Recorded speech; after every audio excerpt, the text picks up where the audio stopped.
Spaghetti with soy sauce.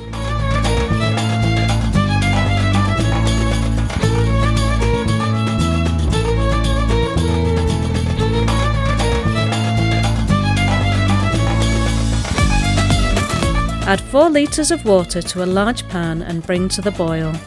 When the water begins to boil, add 1 pack of whole wheat spaghetti without breaking and boil for about 8 minutes at high heat. Cut the yellow and red peppers in half, remove the seeds and then slice into long, thin strips. Chop the onion into semicircle slices. Remove the soft inner part of the courgette and chop into strips of a similar size to the peppers.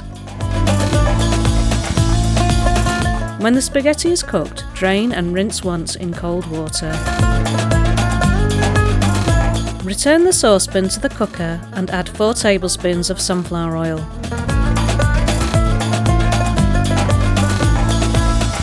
When the oil is hot, add the chopped onions. When the onions become translucent, add the 2 tablespoons of sesame seeds. Then add the sliced red and yellow peppers. Sauté all the ingredients for another 3 minutes, then add the sliced courgettes and sauté all the ingredients for another minute before adding the drained pasta.